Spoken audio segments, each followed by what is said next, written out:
2022, the new year. Welcome back to the Dusky Boy podcast. This, so far, has been my favorite episode I have recorded for my podcast now.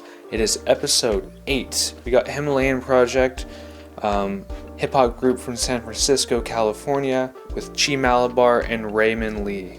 I've been listening to these guys for a while now, since about 2011, so I was about 12 years old, and it was truly an honor to have them on the podcast and talk. We talked about the history of the group, how they started in 1994, and making their way to make 3 studio albums. They got The Middle Passage in 2001, they got Wince at the Sun from 2003, and then lastly, my favorite album by them, Broken World, was released in 2007. Since then, they haven't released music, but Chee Malabar, one of the guys in the group, still produces music with one of the producers that was on Broken World, Zeeb. Check them out on Bandcamp. Oblique Brown. I'm going to plug everything in the bio below. Himalayan Project doesn't have like an Instagram page or any social media. They do have a website. So the best way to support them would just be to listen to their music, basically. Very cool guys. I'm stoked to have them on. New things with me. Let's see. Last night I saw the new Jackass Forever. I was laughing my ass off about how funny it was. I haven't seen a Jackass now for about a few years, and it was just good to go in there. I was with some of my friends and family, and super funny. I also saw the new Beatles Get Back IMAX rooftop concert. They premiered it a week ago, and they had Peter Jackson live call in, answering questions that people were sending in about the rooftop concert, and also making the Get Back series on Disney+. This is probably the most I'll ever go to the movies this year. Not a huge movie person. I hope you guys enjoyed this episode. Check it out on Spotify and Apple Music, on Anchor, whatever you guys listen to it on. I don't know. I just post it on one website and it uploads to everything. But Spotify and Apple Music are the main ones. It's free. If you're watching this, thank you very much. This is a Zoom call we did. They are based out of California still, after moving a lot throughout their lives. Settling down in California for now, but who knows where they're going to go next. Shh. What's up? Hey. How's it going, Josh? Good. Got some sweet posters and like some artwork back there behind you. Oh yeah, I'm in my classroom right now. Nice. Oh, so you've been a school teacher then for a while, huh? Yeah, I've been working in education since 2002. Nice. Yeah. Wow. Nice. Chee, how's it going, man? Good, man. I haven't seen you in a while. It's been about 10 years. Yeah. 10 years? No. Do you guys like still see each other at all, or not really? Yeah. We talk. I live in San Francisco, and so we don't physically see each other all that often. Yeah. But we talk on the phone probably. How many times you say, Chee? At least a couple times a week. Yeah. Nice. Yeah. That's sweet. Nice. We'll just talk for like a few minutes, then we'll just get into it. Well, first of all, man, thanks for reaching out. Thank you guys for coming on. Yeah. I mean, we have some questions for you, but I guess we'll wait. Yeah. I'm down. Yeah, I remember I messaged you, Ray, like it's been a few years now, but on Facebook a long time ago, asking about Himalayan Project. And I was gonna go back and try to find the message and put like a screenshot of it, but I deleted Facebook maybe 2 or 3 years ago. Smart, and man. So then I found Chee on Instagram and DM'd him, and then got back to me and set everything up. So yeah, thanks for like taking your time to do this. It's like, it means a lot to me. But yeah, I guess we'll start with the first question. Like, when did you guys start HP, and like kind of why? Like, what was the reasoning behind that? Chee, I feel like you just did a podcast with this origin story, so why don't you jump into it? Okay, so the first question was, well, it's okay. I guess I'm trying to get the timeline right, but Ray and I knew each other briefly in middle school. He was kind of he was picking on me in middle school, but we got to high school and we really connected. we went to the school that had like what we call a modular schedule. So basically people would have weird times off. It was like recess, if you will. And so Ray and I had this weird time off early in the morning, and we used to like take these walks to like get bagels and we just would chop it up about rap music. We actually had a class, an English class. Yeah, we had an English class together. But see, the thing is, like, we knew each other from middle school. We were kind of in the same circle of friends in high school, but we were like kind of on opposite ends of this kind of friend cluster. Yeah. And so I was kind of doing, I had like whatever I was up to in my head in high school, and he was in whatever it was in your head. And then we had this class together. And the cool thing about the class, it was an English class where the teacher, That's right. Mr. Steinberg, The the teacher would challenge the shit out of everybody. And so this was like a sort of a magnet school in San Francisco. And so every kid that goes to the school like goes in there with a big head thinking that they're all smart and shit. And we have the answers to stuff. And his class itself, the work wasn't hard, but the conversations were difficult because you couldn't just quote some shit and then like let it go. He would ask you to back it up, and it would bug all the kids out. And so I think what happened was we would have this modular schedule, like she was saying, and then we finished the class, and then a lot of our friends didn't have that time off. So we would be like, hey, you guys want to go to Noah's or whatever? We go to Noah's Bagels like every day after class. You guys and like then bagels, we just start talking. We Nice. started liking bagels because of it, I think. That's cool. And I didn't know that he was into hip hop. And like on my opposite end of the spectrum, like I was kind of like in my own headphones, I had that going. And so we just started chopping it up, and we like different music within that genre. Right, Chee? Yeah, Ray was more into like, because his brother put him on to like Cool G rap. Okay. And like, I don't know if you know about like Paris. Paris actually happened to go to the same high school we went to, but he's obviously a lot older. But Ray was really into like Paris and Cool G rap.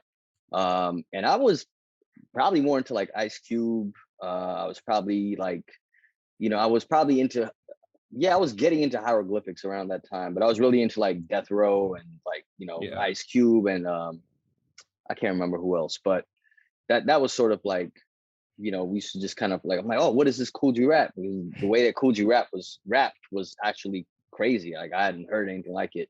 Yeah. So that's how we started chopping it up. I don't think we knew that we wanted to make, like, we were going to make music or, anything like that. I wanted to be a DJ. I couldn't figure out, number one, how to get enough money to get the equipment. And number two, how to actually work the equipment. Yeah. So. Did you guys ever write raps in that bagel shop? No, never. Really? Like we didn't actually make music. Did we start doing the pause mixtapes before or after you moved? I want to say it was like right before. So yeah, I mean, you want to explain what? Maybe Josh knows what that is. No, you're young, dude. You probably have no idea what a pause mixtape is. I don't. So dude, yeah. So like, okay, so you use the cassette tapes. Yeah. And like it's a thing. People would like make little mixtapes for each other, right? And you'd like play like whatever's on the radio. You could like record it. If you had a CD, you could record it onto your little cassette tape. And so what we started doing was, my light's gonna turn off real quick in my room. Anyway, so what we started doing was because I couldn't scratch, I didn't have like a record player. What I would do is we would like splice parts of songs by just playing it and pausing it and then like jumping to the next part and pausing it. And if you caught like the scratch or you caught the snare right, you could actually make it sound like you were scratching. And so we would make these pause mixtapes where we would like fuck with each other. Like we would diss each other by just like splicing in what different rappers were like saying. And we started passing them back and forth to each other, just like privately too. Like it's not something we would like play for other people, right, Chee? No, that wasn't happening. So it was just you two that were like listening to like these, like just with each other, just going back and forth pretty much. It was like a way of like, it was kind of a way for us to put each other onto the music we liked. Okay. And then we figured out that we could like be kind of creative with it. And so that became kind of a thing where we try to one up each other. And I think you're the one who dropped a rhyme in one of them because we were running out of ideas. So, basically like with tapes with cassette tapes and before like, you know, MP3s or whatever. Or like I didn't own a turntable, so I didn't have instrumentals. So what you would do is like at the end of a song, sometimes there'll be like whatever, like 25 seconds or like 18 seconds of just the beat, the instrumental. So what Ray was saying essentially too is you could basically extend the beat out by recording at the 18-second mark, or right before the 18 seconds that the song is over. Then you would pause it, then you would rewind the original tape back, add 18 more seconds, right? So you basically now have like a beat. And then I think at some point I was like, well, Ray's kicking my ass with these pause mixtapes, because he had also a more sensitive pause release button. So it was like real seamless, but mine was like herky jerky. And I was like, well, I'm not gonna beat him on these pause mixtapes. So I created this instrumental off some song. And I was like, well, I've been writing raps secretly at the time. Like Ray didn't know I was writing raps or even thinking about it. And so then I just like had this little Radio Shack mic. I think I dropped like, I don't know, 10 bars, maybe 12 bars. And I sent it to him. I gave it to him. I don't know. I sent it to you. And then he responded in kind with one of his raps. And so I would say that's how we were like, okay, we're rapping now. Like, and my shit was terrible. Like it was terrible. But I mean, we were both terrible. So how old were you at that time? Like roughly? We were like between 16? junior and senior year in high school, right? Okay. I was like 16, 17, something like that. Yeah. And what year was that? 94. Okay, so that's Summer pretty early. 94. That's like way before than like your first album, right? Yeah. Oh yeah. So like, do you guys have like any like unreleased songs, like early ones that you guys still have, but like just never released them? Or we have a lot. We have like man, this is terrible. We have an album that we made, and we thought it was the shit. It was terrible. We thought it was a shit. We like, and okay, you have to remember, this is before like digital anything. Yeah. So we made an album cover on a cassette tape. You had to we took a picture, we photocopied the picture. It shit's in black and white because they don't have a color copy. This is a long time ago. And so we took this black and white picture of ourselves. And then I took a highlighter and I like highlighted the back, left our faces unhighlighted. And that was our cover. And like, didn't you you wrote like a little script, right? Did I? You wrote a little script because I mean, it had to have a name because I had to I went to like an actual like music or t-shirt store and actually like asked them if they want to put this shit on consignment. I went with you. It was it was in the Haight-Ashbury. What was it called? Behind the post office? No, it wasn't. It was behind the post office. Yeah. Yeah. We went there and the guy was real nice. He's like, oh, that's cool. I'll check it out and see if I want to buy it. And we were so naive, you know, we're just like, because that was the spot. Like they had like cool gear and like that was a cool little spot. And so we were like, they'll carry this, you know. Yeah. Of course it didn't happen. So like that's just, do you guys still have that like cassette somewhere? I think I have a copy of it someplace. Ray's got that somewhere. Yeah. That's crazy. So okay. So I guess the Tascam 4-track, wanted to ask about that. That's how you guys started like recording, right? Like that was like the next phase of that shit. The next phase. Because first it was a Radio Shack karaoke machine. Okay. With like a cassette plate thing where you could like record yourselves. And we weren't even called Himalayan Project yet. Really? We were called, you remember we were called the Trustees? That's right. I don't even know why we were called the Trustees. I know why. I think I remember why. Because, you know, around this time, like, it was Trustee Life. It was Trustee Life. Around this time, like, Tupac was one of the biggest artists. And he was Thug Life.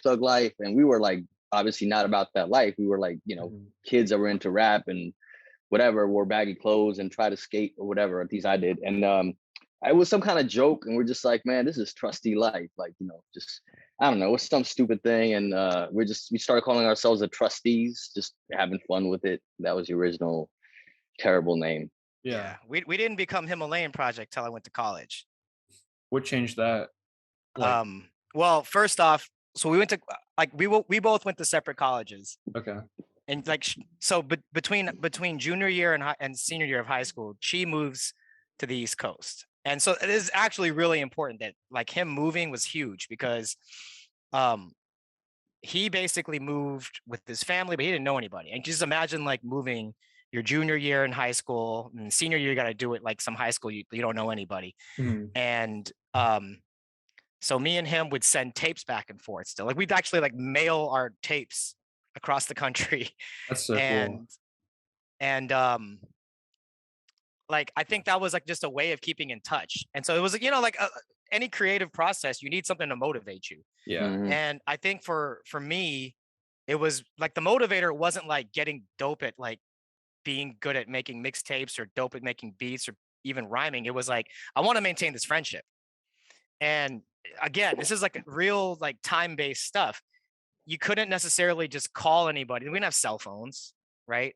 So you called someone's house. If they were home, they were home. And this was a way for us to keep in touch. And it kind of kept like creative juices going. Then after that, we go to separate colleges. We're still kind of keeping in touch. By this time, the internet becomes a thing. And then we start battling people on message boards. Remember this? Yeah, I remember that. Like on just a chat room online. Yeah, this was a thing. This was like internet 1.0. So basically the first email account that either one of us had, the only way you could get an email is if you were part of a higher ed institution back then, or like you had AOL or something. So it was like a .edu account. And there were most of the sites didn't work. You know, like it's cool now. It's kind of like, I don't know. It was basically like terrible, but we stumbled upon this message board, and the only way you could access it is go to the college library to access the internet, because there was no like internet in your dorm room. I had it in my room. I had it in your room? I had my room. California, man. I had it. I was in Central PA. We did not have internet. Anyway, so I'd be in the library instead of doing schoolwork. Ray and I would go on these message boards and like battle people. So what is it called? Key style? I think that's what the kids started calling it later. Was that what it's called? Yeah, it's like freestyle, but it's key style. And it was pretty brutal. Like and there were like cliques forming in this virtual space already. Imagine like, you know, like how the YouTube comments in 2022 are like the foulest place on the internet. Pretty bad. They're horrible. Like it was that, except it was just people like trying to put it into rhyme form. Interesting. Okay. Did you ever meet anyone from those message boards in person and like rap battle them or anything? Did you, Chee? You know, there was one person, I think she identified as a she. Yeah, I'm pretty sure. But she actually was at Penn State. And I remember meeting her and we kind of connected. I didn't know it was her, but I knew it was someone because I think there was some like PSU account associated with her or something. And she was nice. I forget her name now, but she was nice. But I met her and I was like, yeah, I'm Chee. I'm on the message board. It's like, oh, you really went at that dude the other day or whatever it was. But that was it. It was like, yeah, that was the only person that I met in real life. And so me and him so me and him, even though we're on opposite sides of the country, like we form a bond basically because we essentially are like, me and you, we're our own clique and we're just going at people. And someone wants to jump in, we go at that person. Like I was like running back from class to go see who was coming at us. And then we would, you know, if we did manage to call each other, we would spit our rhymes over the phone. And when I went to college, I again wanted to be a DJ, like a radio DJ. So I went to like the college radio station, got my license. I didn't get my own show, but I started hanging out at the one hip hop show they had at UC Irvine. And so then you kind of get connected with that community. And, you know, at that show, usually some point in the show, they would have like a freestyle cipher. And, you know, people say what their name is, and then they say what crew they're in. And so you're asking like, you know, how'd the name change? Like just trustees just seemed like a weird fucking name. It just didn't seem like a cool name. So I think at some point I was like, I gotta come up with a better name. And so I'm in this like Earth System Science class for like one of my things that I had to do for my requirements. And they were talking about like how the Himalayan Project, like how the Himalayan mountain range formed. And it was like the Indian subcontinent and like the Asian subcontinent met up and like the highest mountains in the world. And so I remember it was like sitting there in this class in this big ass lecture hall. And I just wrote like Himalayan Project. And I think I like told you like, I emailed you. I was going to say I texted you. There was no text. I emailed you and I was like, I might have called you. And I was like, what do you think of this name? And first, I think it was the name of like the album, like whatever collection of songs we ended up coming up with. We thought, well, let's just call it the Himalayan Project by the Trustees. And then I think when I would go to the radio station, you know, if it was my turn to get on a cipher, I'd be like, yeah, like it's. I don't think I went by Rain Man yet. I think I was like the Mad Dragon or some shit. So I'd be like the Mad Dragon from like the Himalayan Project, you know, just to sound mysterious, because like you know, like Wu-Tang Clan, like people had like a million names. At some point, I think I was Racer X / Rain Man / Rain Man the Mad Dragon from the Himalayan Project. Did you have any other names, Chee, or was it just always Chee or Chee Malabar? It wasn't always Chee Malabar. It was like Che Guevara. You remember that? It was Ray? Che Guevara. It was Che like Guevara. it was Chiggy, like Chiggy anything. You would come up with like just things to put behind, like whatever was in the news. You were like Chiggy Lewinsky or like Chiggy Nixon, you know, like that kind of shit. But is Chee Malabar like your actual name? No, it's not. It's not. No. So Malabar is the southern tip of India, the coastline, the Malabar coast, and that's where my father's family is from. Oh wow. And so you know, Malabar is like a nod to, you know, origin. It's a nod to that region. And Chee is just shortened for Chirag. Chee is Ray, and all my close friends have always called me that, so it's just a name that stuck. So really nice. I was like curious about you guys performing and stuff. Like, so we'll start with like the Middle Passage. Were you guys performing at all when you released that album, or was it like after that? It was right after the Middle Passage. Because we weren't even in the same we weren't even in the same location. No. Until 2000. Well, we're on the East Coast by then, though. Yeah. But that's what I'm saying. So like the entire college, I would see you maybe twice a year. Like I'd fly out to New York to kick it like with you.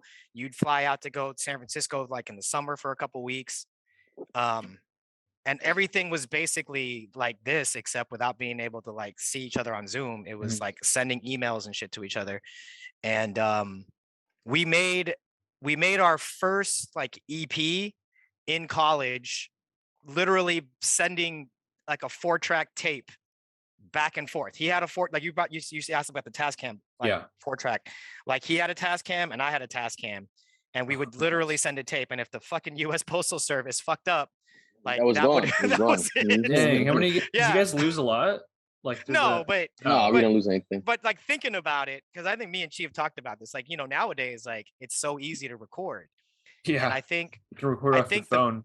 I think the fact that it was like this kind of onerous process, it really made us cognizant of the process and like of the craft, because it wasn't like disposable. You know, like if you can just make it and throw it away and like record over it, it's not a big deal. But you know, if I finished a verse and I sent it across the country and he laid his verse over, there's really no way to like digitally move and fix whatever I did. So like it had to be like the right way to do it. But yeah, so we finished an EP, I think my last year in college, and like, you know, I think people around my college knew about it. People around, I don't know if you passed it around like at Penn State or anything. Did you? I might have. I don't remember, to be honest with you, because I don't remember if I passed around, but I was definitely like, you know, hitting up the radio stations, and I was part of like a lot of people were coming out of Penn State that were making music, so I was definitely a part of that sort of scene. So I was in the mix, but I was recording at the time too at Penn State with a couple of people. So but I don't remember passing it out though. And we would have like borrowed beats. Like, so I can't not mention Cheap Shot, because so the guy who hosted a radio show, he was my age. His name was Cheap Shot. It is Cheap Shot. He's still a producer. And he would give me like his throwaway beats, which was super fucking generous, because he was the producer for Styles of Beyond. He worked with Aloe Black, a bunch of local folks around there, and I had no business, you know, spitting verses over Cheap Shot beats. I was terrible, but you know, we were friends, and I wrote a music column for the school paper. So, you know, like we were both kind of in like the same kind of college hip hop media circles, and like hip hop music really wasn't a big deal yet down there. So it was kind of like a closed community. Interesting. And so our entire EP, but like I think every single beat on that EP was a Cheap Shot beat, right, G? I made one terrible you beat. made one. You I made made one Bridge beat. Techniques. Yeah. Yeah.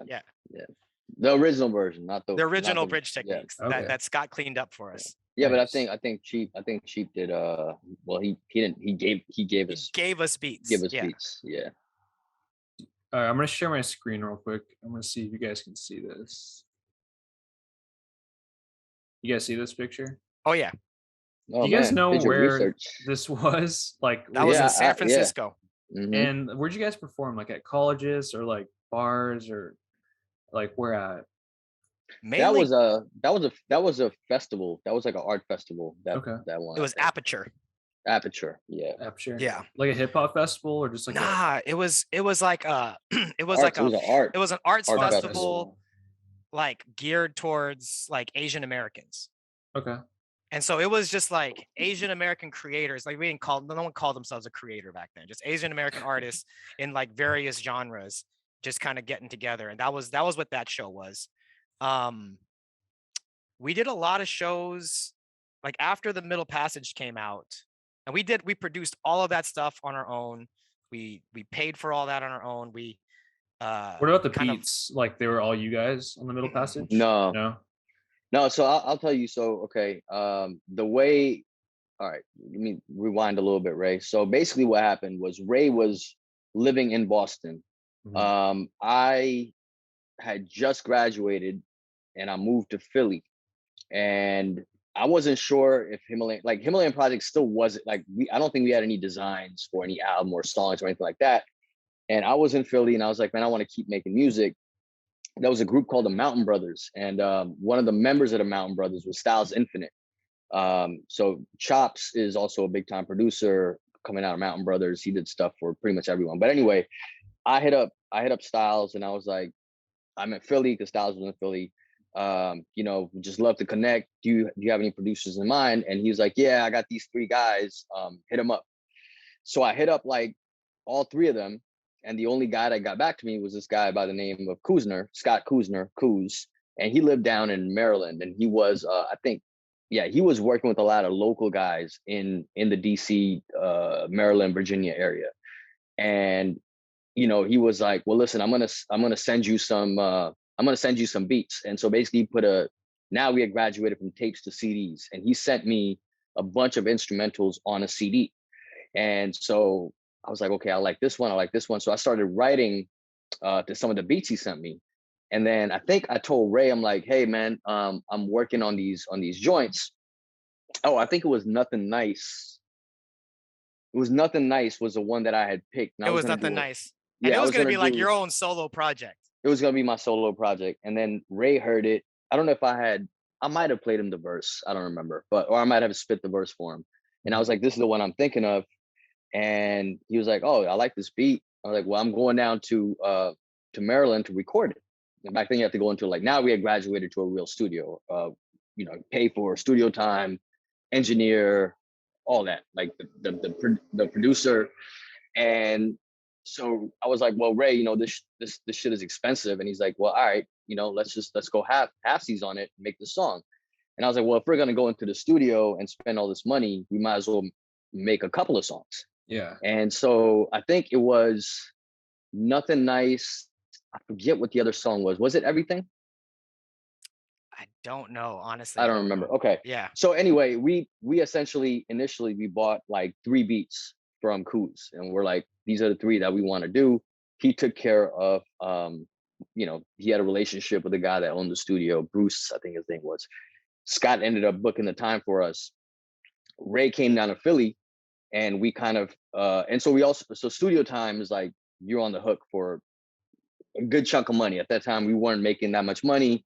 It was basically I want to say it was probably a quarter of my paycheck, right? It's probably a quarter of Ray's paycheck. So we're like, all right, we got to be really efficient when we go into the studio. So we got to DC generally like the day before. So we would rehearse with the producer, make sure our drops were in order, make sure we had the verses memorized. He's like, oh, this is where I'm going to drop the beat. This is where I'm going to take the snare off, whatever. All that shit was pre-planned before we went in. And you have to memorize your verses by then. You like had to have it in you, so you're not, reading off a paper. Like you've digested it. Yeah. And now it's just like it's like having a conversation. It's just coming out. So that was how we recorded the first batch of songs. And we kind of hit it off with Scott. He seemed like an agreeable dude, is I think one way I can think of him. He's just kind of like a nice guy. And Ray was like, yo, we should just keep making a few more songs. So we went back, listening to the demos that we just made before they got mixed and mastered and all that. And we just decided to say, yep, we'll, let's just do an album. And so that's kind of how it started in terms of the Middle Passage, which it was just like a happy accident. I didn't know if Ray would be interested in recording. Like I said, I was just going to do my own solo thing at first. And so the Accuser produced like all the songs on the Middle Passage then? Or most He of them? did. On the Middle Passage, he did all of them. Okay. And then like I'll talk about Harry. We'll talk about Harry because he came in later on. Was that Zeeb? Zeeb, yeah. Zeeb, yeah. Okay. Yeah. Yeah, because I was like interested mostly, like I love all the albums, but like Broken World's 100% my favorite. And like some of those beats are like just insane. So like the Zeeb, or you said Harry? Yeah, the same guy. Yeah. Did he produce Harry like Otter. a lot of more of like Broken World beats, or I feel was like they it Kuza and co-produced. Like Zeeb? that was like one of the times where I feel like it was a pretty good mesh between them. Am I wrong on this, Chee? No, so basically, all right. So let me just go back a little bit. I'm sorry if I'm taking up a lot of airtime here, but I want to get the story right. So we do the Middle Passage. That was all Scott. Yeah. And we started working on Wince at the Sun, and Scott, well, before we knew it was going to be called Wince at the Sun, Scott was like, yo, I don't want to sample anymore. I want to do just like what he called organic beats. So basically he was, maybe the drums were sampled or the snare or like whatever, but he wasn't sampling. So he's like, I'm gonna introduce you guys to Harry Hotter, Zeeb. And so at one of our sessions, actually we were recording Postcards is when he came through.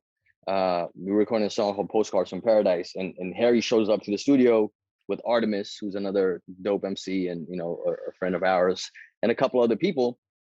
And Scott's like, yeah, Harry's gonna help me out with this beat and the production. And so Harry and I hit it off right away. Ray and Harry hit it off. Like we were, everything was cool. And then so then Harry and Scott ended up forming the Soulful MPs. So you had Himalayan Project, which is me and Ray, and then you had the production team, which was Harry and Scott, the Soulful MPs. So Harry had a hand in Wince at the Sun, and then he had a hand in Broken World. And then, of course, I went on to do some work with him with a group called Oblique Brown. So, so Middle Passage was all Scott, and then Harry and Scott, and then me and Harry. Okay. Post Himalayan Project stuff. Did you guys produce like anything with them on that, or like any work, any say into the beats? We had a lot of say. So that was kind of the cool thing about the process.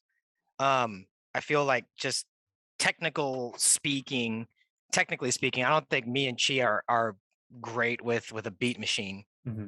Okay. They're pretty difficult. They are, but they're not also. It's yeah. I think part of it's like just impatience, it's that's like, true. Yeah, that's true. Yeah, I've been trying to learn how to play a ukulele for 3 years, and people are like, dude, it's a folk instrument. Anyone can play this shit, right? But I think I think that's what like an MPC is basically, like a folk instrument if you just put the work in. But I was too impatient. But like we were very cognizant of like the sounds that we wanted. Mm-hmm. And so that's kind of why like the relationships with Harry and the relationships with Scott were really important. Yeah. Because it wasn't just like, oh, we're just buying a beat that they had. They were crafting music based on what we wanted, and then we'd give a lot of feedback.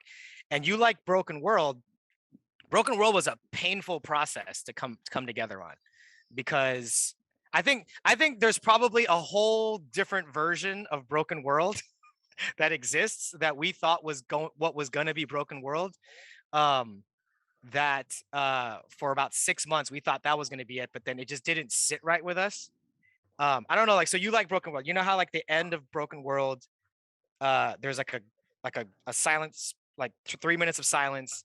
Yeah, and I then, wrote like, that there's down a on the notes. And there's the a last second song, version right? of Man-Child, you know? Yeah. There's like a new, like, there is a whole version of Broken World that sounds a lot like that hidden version of Man-Child. Really? Okay. And that's the reason why, like, that hidden version of Man-Child is there.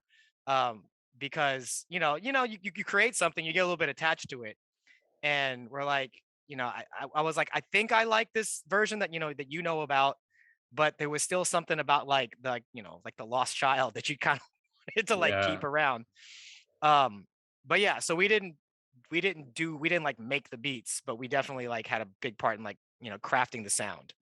Yeah, because like About a Girl and Gorilla Wordsmiths will have just like crazy ass beats. And I wanted to ask about about a girl, like about that story. That because that's you rapping on that, right? That's me, yeah. Okay. Like I'm guessing that's a true story because you also talk about it like in the little. It's actually not a true story. Really? It's an Is it based amalgam. off a true story? It's based on a lot of just relationships in my life. Really? Okay. So yeah, because people are like, who's the girl, right? And I'm like, the girl is like a bunch. She's a composite of a bunch of different relationships, and I didn't have that many relationships, beforehand. So it was like a composite of few relationships. So I think that people who know me are like, oh, you're talking about so and so, like, no, that's so and so. Yeah, but it's not one particular person. But the song is kind of about, like that first moment when you meet up with someone and that kind of that honeymoon period, but then also like those moments of like regret. Because I think when we were making Broken World, that was like after like a rough breakup that I had, right, Chee? Yeah. Yep. That was, yep. And so a lot of that was kind of marinating in my head still. Like that's all of that stuff. Yeah, that's a crazy song. I mean, that's cool. I just learned that. I was playing that at work the other day. Like I just sometimes I like shuffle your guys' music, try to like slip it in there, and like it's so sick. And now I'm getting all my coworkers to listen to HP too, which is awesome. Oh, that's dope. Thank you, man. Yeah. Cool. Have people hit you up at all, like to do like any interviews before or like podcasts about HP at all? I mean, it's again, I want to say when we were really, really out there making music, obviously we did a lot of, we're on the road a good bit. So we'd always show up at the radio station. This is before podcasts, right? So we do interviews at radio stations, drop runs or whatever. I generally tend to not like these things, as Ray knows. So for me, I am an introvert, for sure. Yeah. Ray's nodding his head. But it's not the most comfortable thing because I always think that whatever I value or the things that are valuable to me or the things that I've expressed that are of value to me, I've already expressed them. And so like anything I have to add to it, maybe even detracts from like the work that I've probably put in. That's kind of how I looked at it. But I think as I get older, I'm starting to see the value in having a conversation that extends out of the music. We had a conversation about this yesterday. We're driving. I was talking about this, and like one of the maddening things we would go to these. We would get booked for colleges, which was actually one of the really cool parts of making music when we made the music was that we sort of figured out that there are these, every college basically has like an activities board or committee, and they have budgets that they need to spend. And we were making music that had like a political bend to it. So it kind of fit the college scene. And so we would do a lot of these shows where we'd perform and then we'd sit on a panel with like professors and shit, which was really weird to me. Yeah. That's so cool. People would ask about our music and they'd ask Chee about his music and he'd just be like, it's basically kind of self-explanatory. And so like the question would just die right there. And I'd look at you like, dude, like someone's asking you about this song and you're like, yeah, you just got to listen to the song again. And then we just move on. But I remember those days. That was funny. Like when you guys were done with like Broken World, did you guys know you were done like with the group? Was that like the end of it? Or did you guys stay together for a little bit like after that? Well, one thing that Ray forgot to mention is while we were doing Broken World, I was like almost done with Oblique Brown, with the first Oblique Brown record. And actually we finished Broken World the same weekend that I was finishing up Oblique Brown. I don't know if you remember that, Ray. I do. Yeah, and you were like, "Why the fuck am I here? She's just gonna be in the studio recording, like what, you know?" So, I don't know if it was like, "Oh, we're done." I still don't know if we're like done. You know what I mean? But at the time, I think Ray was, and you could correct me if I'm wrong, Ray. You had other things that you were passionate about, and things that you were like tending to, and I was like actually even stealing myself even more to make music. So it's almost like, okay, we did these albums, but I'm not stopping, and it didn't seem like Ray really was in the headspace We to were want. we were in different places, and I think like the way that we viewed the music was a little bit different also. And I mean, here's the thing: we're friends first. You know, like I said when we first started this, like I talked to him on the phone probably four times a week while I'm just like driving to work. Um, and so it's, you know, it's like someone's like, "Hey, have you guys broken up?" It's like, I don't think so. I spoke to him yesterday. I think we're cool. But so I became a teacher, and I wanted to work in education. And I feel like a lot of that itch, that creative itch that making music satisfied with me, um, I've really channeled it into teaching and like working with young people. And so, because people are like, "Hey, when are you going to write another rhyme?" I'm like, "Dude, I'm writing lesson plans." And do you know how hard it is? You know, and this the same kind of skill you need to get an audience to go from point A to point B with you is like the same skill that I feel like gets activated when I'm in my classroom and I'm trying to get kids to visualize something, and not necessarily just have me like tell you what it is, but like guide them someplace. Because, you know, like there's like that call and response aspect of hip hop where like it's the most empowering feeling when you're in the audience and the MC leads you to something, right? And I feel like I every single day I sit down and go, okay, well, what am I trying to get across to these kids? And I'm working with 13, 14-year-olds, and I'm activating that same kind of creative part of my brain. So then when it's time for me to like, if I want to sit down and write a rhyme, and I realize like how much was going to go into it to make a piece of art that I'm satisfied with, that is also comparable to what Chee's doing. Because Chee, like, he's a craftsman. Like, he's like a real craftsman. I feel like I was like a hobbyist, and I feel like he was a craftsman. That makes sense. You know? Yeah. And so I'm almost kind of like, I don't know if I want to sully his shit with like my hobby shit coming in like on the side, you know? Yeah. Do you guys like still like write rhymes? You have Oblique Brown still, right? Gee. Yep. Like, what about you, Ray? Do you write any rhymes still, or like when you guys are just like alone in the house, do you guys just like rapping for fun or anything like that? The only times, I mean, like if I'm driving and I'm listening to music, occasionally like something will activate something, and I'll be like, oh, I need to just like stop the car and like put that in. But it's like I have like a phone full of like 2 bars here and there. Um, occasionally, like if I see kids like out and about and they're just like spitting rhymes like in the yard or whatever, like I'll start thinking about it. But the funny thing is, like, I don't tell the kids that I have this like alter ego. Yeah. It's like this it's this little thing, this little nugget that like the kids will kind of find out about, and I'll be like, "Yeah, I don't know what you're talking about, man." You know? So Do you guys ever listen to your like Himalayan Project music at all still, or is that just like a thing in the past that was like it was back then and like you just moved on and outgrew it kind of? Right? Like sometimes I watch my own videos, but it's more to like study how to like talk to people. Mm. But like, are you a fan of your own music still? Chee? Oh, that's a good question.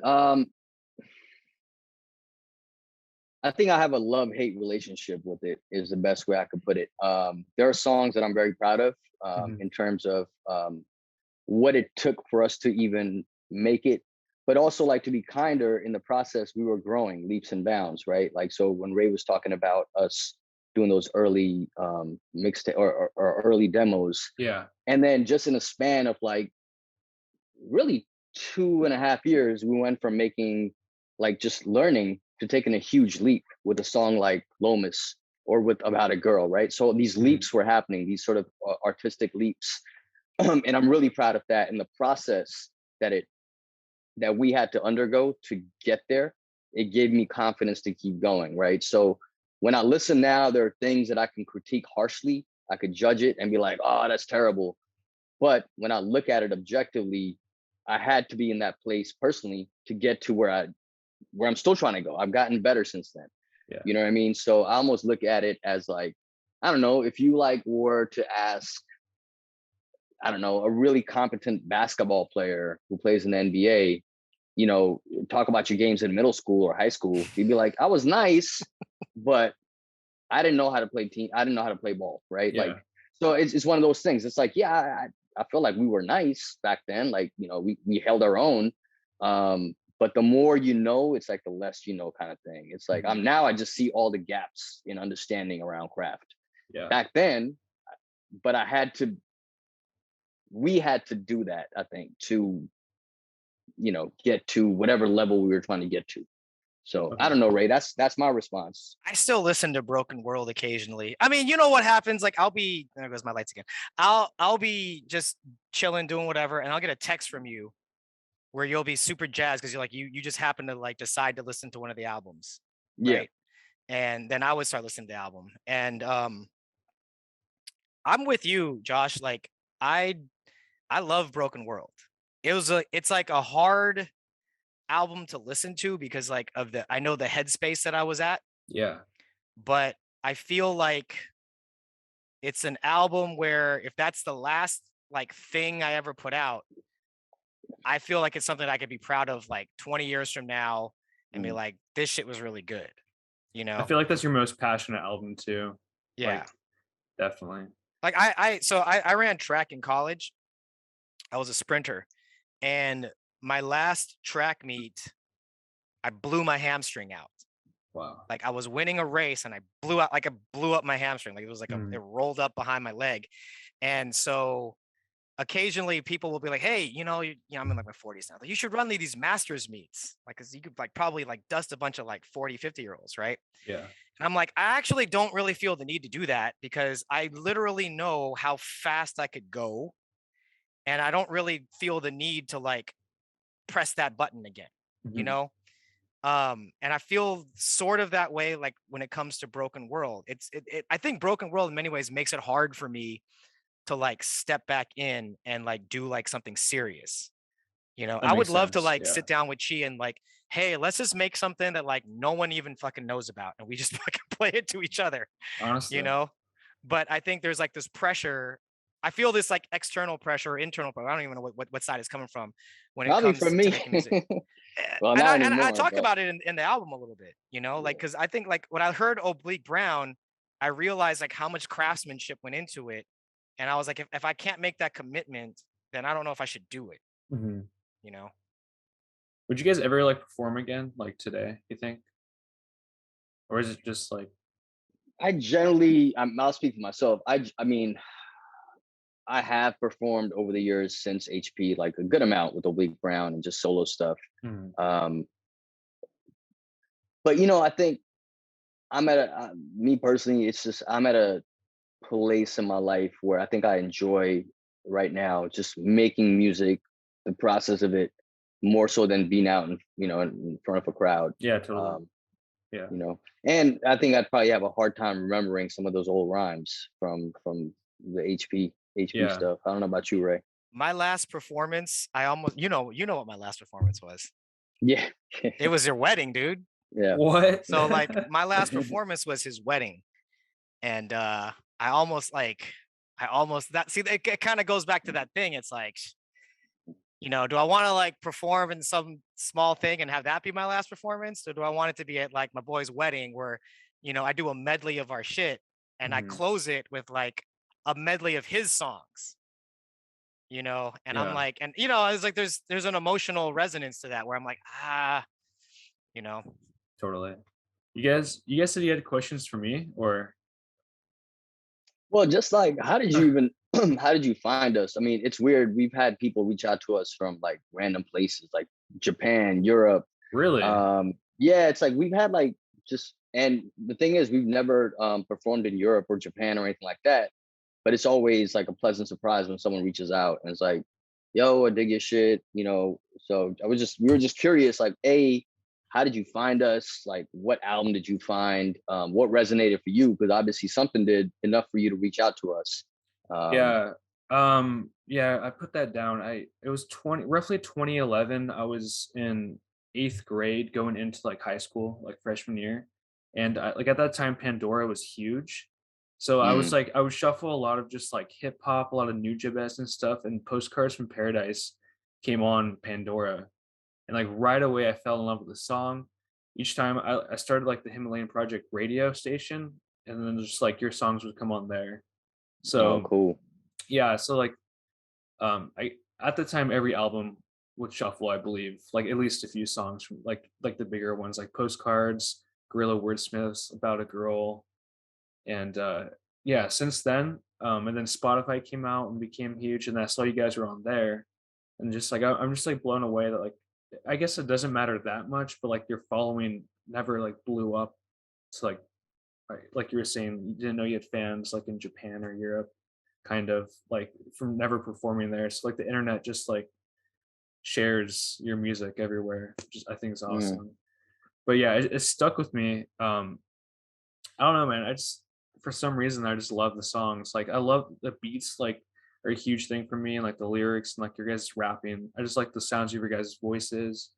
Like and since then I've like you're in my top 3 hip hop groups ever. Oh man, that's Yeah, very like sweet. with Thank you. Tribe and it's a hard one for like the other one, but Wow, easily. that's rarefied air, brother. Yeah, I need to capture just him saying Tribe and then you guys. Dude, I see, like honestly, I like I show you guys to my friends all the time. I was doing like the work and stuff with my coworkers, but my friends love you guys too. And they're like super excited when I told them I was gonna like talk to you guys. That's cool, man. Yeah.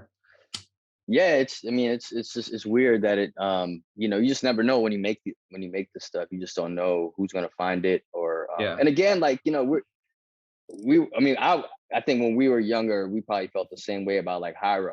You know what I mean? Like that it was for us, it was like those were the guys. They just, you know, because they were older than us, but you know, left an impression. So just to hear that our music had somewhat of an impact on people like that, that's pretty cool, man.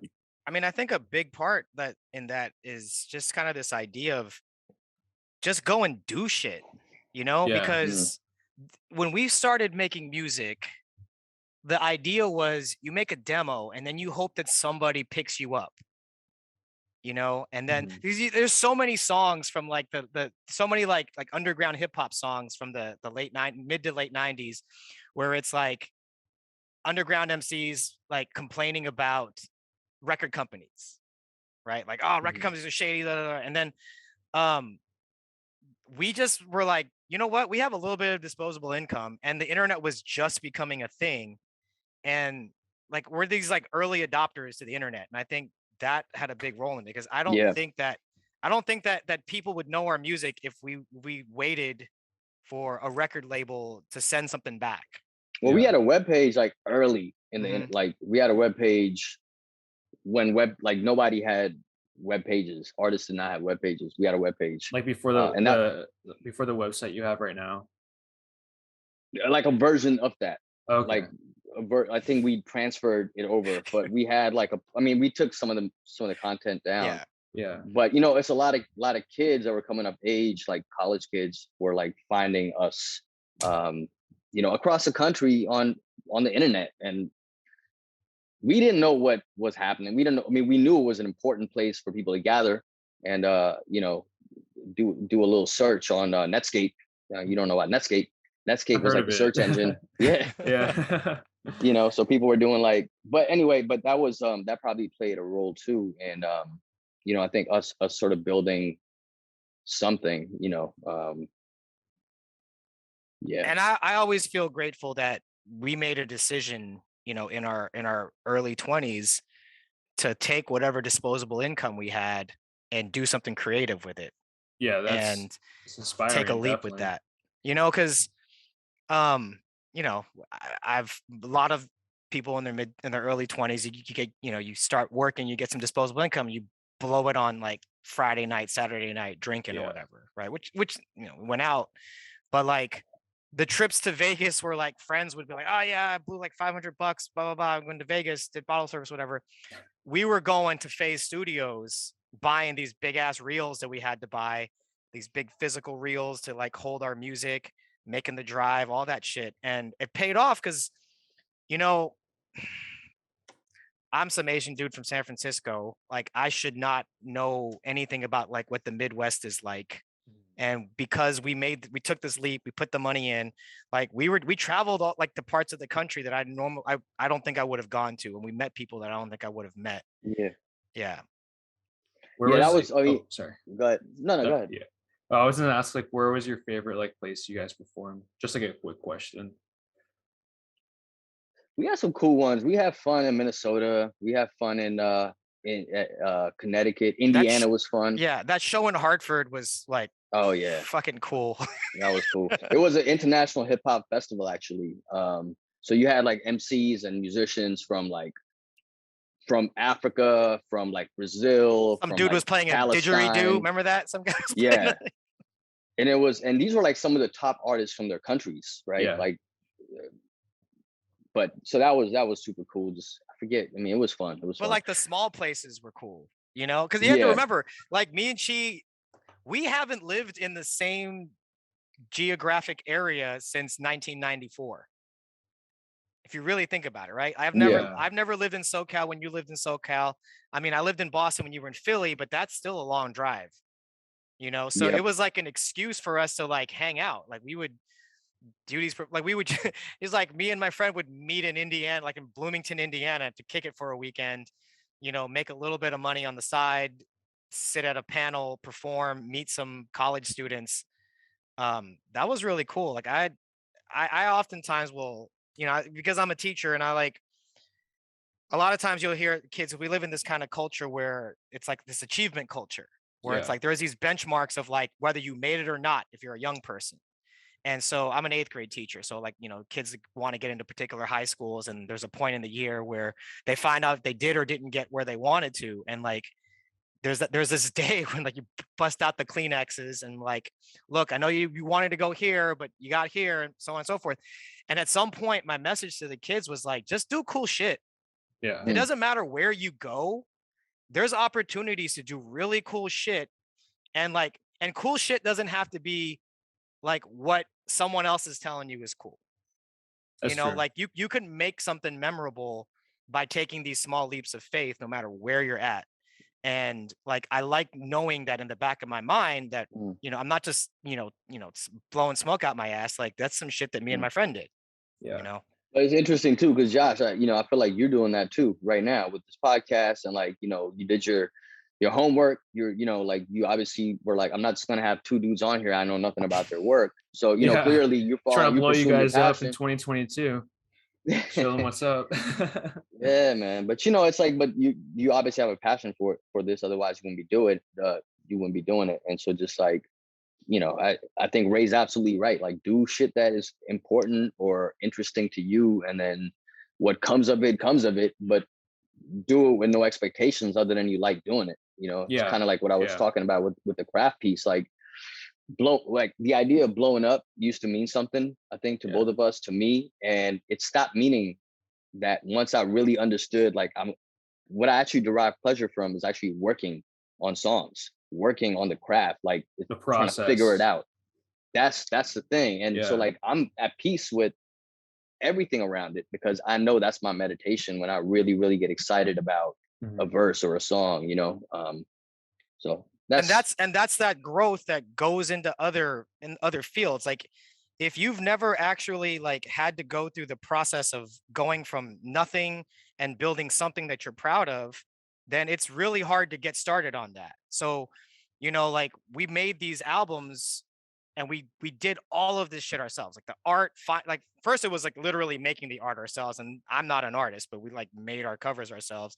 And then it becomes like, we'll find the right people and then like form the team. And all of those skills can translate to other things, you know, because like, so Chee was like his image of what blowing up was, you know, was something. And I've been saying, I looked at this like a hobbyist almost, right? But at some point I had a conversation with Chee and I was like, I don't know how many of the MCs that we admired when we were in high school are making a living off of something that's related to the skills that they built making this music. And I will say that, like, I got my teaching jobs in part because of the process of making music. You know, I feel like Chee, like your line of work, like that translates. Yeah. You know, so I'm still a hip hop artist. I don't go around saying I'm a hip hop artist, but if you were to sit in on my classroom, there's some remnant of that. That's like the thread that I feel like. Yeah.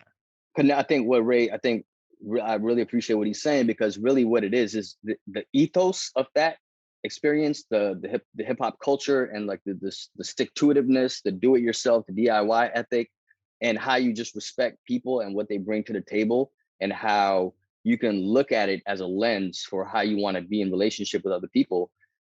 It's a damn good teacher, right? It guides. And so I think really what Ray, for based on what he's saying, what I'm taking from that is that it's really it's, I think, taught both of us how to be with people, how to look at a task at hand, how to bring people together. So all that stuff comes from hip hop culture, you know, like there's aspects of it that have probably been harmful, I think, at least for me in the past, you know, like certain things I took on or did that I'm like, man, I probably could have avoided a whole lot of trouble. But all in all, you get judged for the work you put in, you know, and all the other shit is the other shit.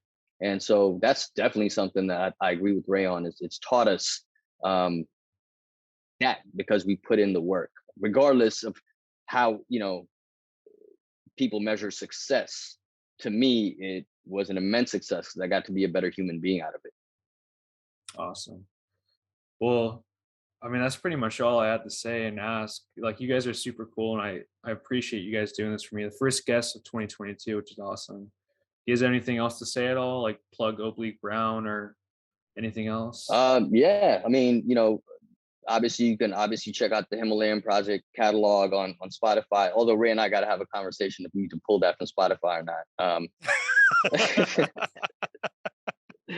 Inside joke, but it's connected to Joe Rogan. But anyway, Oblique Brown, you can find that also on iTunes and Bandcamp, and you know, the Chee Malabar solo stuff. But it's there, you know, just if you're interested in Himalayan Project, you may or may not like the other stuff because Ray's not involved in it as much. But yeah, check it out. Yeah. And I've got a dope lesson on the Fourth Amendment coming out of Bungalow 10 this week. So yeah, you catch it if you can get past security. All right.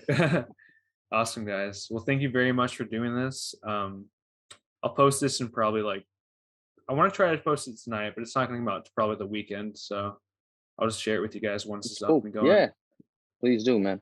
All right. I appreciate your time for reaching out, man. Thank you so much. Of course. Yeah. Thank you guys. Yeah. Stay in touch. All right. Yeah. Stay in touch. Sounds good. See you guys. All right. Peace. Peace.